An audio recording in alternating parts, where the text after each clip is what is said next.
No nosso último resumo bíblico, falamos sobre o livro de 1 Reis, que contou a história da nação israelita e alguns de seus reis, além do profeta Elias.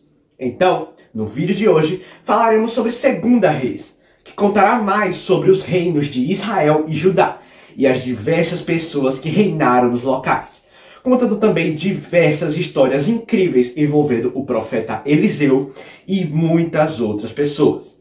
Assista até o final para saber tudo sobre este livro. No início do livro, o profeta Elias se encontra com Acasias, monarca de Israel e filho do falecido rei Acabe, e profetiza contra ele, pois era mau e adorava ao falso deus Baal. Então, ele morreu, e como não tinha filhos, seu irmão Jorão reinou em seu lugar. E ele também fez muitas coisas ruins diante de Deus, mas não tanto quanto seu pai Acabe e sua mãe Jezabel. Após um tempo, o profeta Elias escolhe um homem chamado Eliseu para ser o seu sucessor. Então, após uma conversa entre os dois, o antigo profeta sobe em uma carruagem de fogo e é levado vivo ao céu, desaparecendo em um grande redemoinho. Agora, Eliseu ficaria em seu lugar. E seu primeiro feito citado na Bíblia foi na cidade de Jericó, onde as águas estavam impróprias para o consumo. Mas ele pegou sal, derramou na nascente e disse: "Assim diz o Senhor, sararei estas águas. Não haverá mais nelas morte nem esterilidade." Então, as águas da cidade ficaram limpas e saudáveis. Até que um dia, Eliseu estava na cidade de Betel, quando um grupo de dezenas de jovens chegaram até ele e começaram a zombar de sua autoridade espiritual. E certamente queriam lhe fazer algum mal. Então, o profeta os amaldiçoou no nome do Senhor. Então, 2 ursas saíram do bosque e mataram 42 deles. Assim, Eliseu pôde seguir o seu caminho. Israel entrou em guerra contra o reino de Moabe, mas os israelitas venceram os moabitas, assim como Eliseu havia dito. E depois disso, ele se encontrou com a viúva pobre e que estava endividada. E como era costume da época, a pessoa a quem ela devia pegaria os seus 2 filhos para fazer de escrava. O profeta pediu para que ela pegasse várias vasilhas emprestadas de seus vizinhos e depois distribuísse nelas o pouquinho de azeite que ela tinha. Mas, milagrosamente, os potes ficaram completamente cheios, pois o óleo havia se multiplicado graças a Deus. Então, ela vendeu o azeite e pagou a sua dívida, mantendo seus filhos junto com ela. Depois disso, na cidade de Sunem, Eliseu se encontrou com a mulher rica que era de lá, que lhe hospedou em sua casa, dando-lhe pão para comer e um quarto para dormir. E como forma de agradecimento, o profeta pediu a Deus que desse um filho para ela. 1 ano depois, ela gerou um menino, mas quando ele já havia crescido um pouco, ficou doente e acabou morrendo. Mas a sunamita não se desesperou, teve fé e mandou chamarem Eliseu, que foi até a casa dela, se deitou sobre o corpo do menino e então ele voltou à vida. Depois de alguns milagres serem realizados, o comandante do exército sírio, chamado Naamã, que sofria de uma grave doença de pele chamada lepra, foi ao encontro de Eliseu buscar cura, por indicação de sua serva que era israelita. Mas chegando lá, ele ficou indignado pelo fato de que o profeta nem sequer saiu de casa, e sim enviou um mensageiro, ordenando que o militar fosse no Rio Jordão mergulhar 7 vezes. E ele foi, só que bem aborrecido. Mas quando Naamã subiu das águas pela última vez, a sua pele estava limpa como a de uma criança, e a sua lepra havia desaparecido. Então, ele quis retribuir Eliseu com um pagamento, mas ele disse que não era para ele fazer isso.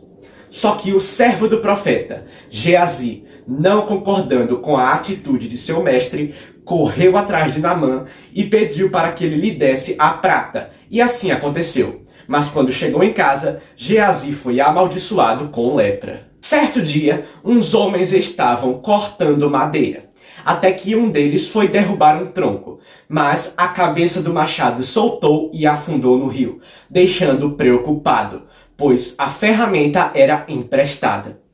Então Eliseu chegou e perguntou onde a peça tinha caído, e ao ficar sabendo da informação, fez com que um objeto pesado de metal flutuasse do fundo até a superfície, fazendo com que o homem pudesse recuperá-lo. Uma grande guerra contra os sírios começou, e após alguns acontecimentos, Israel conquista a vitória.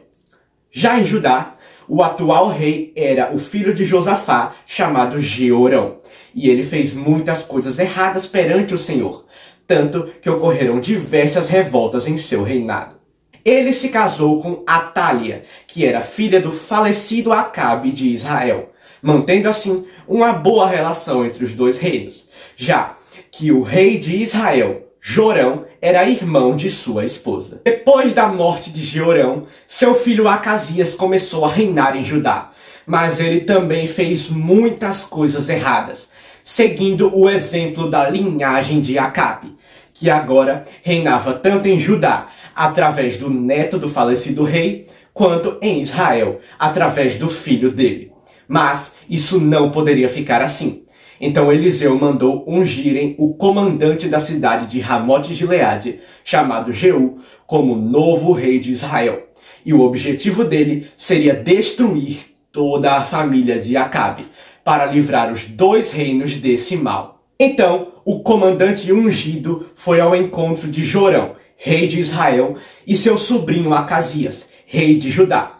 E quando ambos perceberam que aquilo se tratava de uma armadilha, tentaram fugir. Mas Jeú, com seu arco, atirou uma flecha, que entrou nas costas e saiu pelo peito do monarca israelita filho de Acabe, matando-o ali mesmo. E depois disso, ele e seus homens foram atrás de Acasias e conseguiram matá-lo. Depois disso, eles seguiram para a cidade de Jezreel, ao encontro da viúva do rei Acabe, a terrível rainha Jezabel. E, ao saber da chegada, ela se arrumou e foi falar com eles do alto da torre do palácio. Ali, Jeú pediu para que os servos que a acompanhavam a jogassem do local, e eles a agarraram e lançaram-na para o chão, fazendo com que o sangue respingasse nas paredes e nos soldados. Então, o comandante a atropelou com sua carruagem, e depois os cães comeram seu corpo, deixando só as mãos, os pés e o crânio para trás. Depois de assumir o trono de Israel, Jeú mandou matar todos os adoradores de Baal e todo o resto dos parentes de Acabe. Mas durante o seu reinado, ele fez algumas coisas erradas, entre elas, tolerar a adoração a falsos deuses na nação. Por isso, Deus permitiu que o seu reino fosse derrotado em batalhas e perdesse parte de seu território. Já em Judá, o rei Acasias havia sido morto por Jeú. Então a sua mãe, Atália, que era filha de Acabe, matou toda a descendência real e assumiu o trono. Mas Jeoseba, irmã do falecido rei de Judá, pegou seu sobrinho Joás, ainda bebê, e o escondeu da rainha para que não fosse morto. 7 anos depois, o sacerdote Joiada chamou Joás, ainda criança, e na presença de vários militares e civis, o ungiu como rei legítimo de Judá. Mas a rainha Atália, sua avó, viu o que estava acontecendo e se desesperou. Então foi levada dali e executada. Assim, o menino assumiu o trono da nação. Só que muitos anos depois, houve uma conspiração contra ele, que acabou levando ao seu assassinato, e seu filho Amazias reinou em seu lugar. Este livro tem uma enorme quantidade de acontecimentos, e se fosse falar tudo em um só vídeo, ficaria muito longo. Então, no nosso próximo resumo bíblico, daremos continuidade às diversas histórias encontradas aqui. Então, daqui a 2 semanas, teremos a parte 2 do resumo de 2 Reis, que você não pode perder de jeito nenhum. Então é isso, gente. Lembre-se de seguir o nosso Instagram, @canalquer_saber. Lá você vai ver curiosidades muito interessantes que você vai ficar surpreso. Deus te abençoe e Tchau!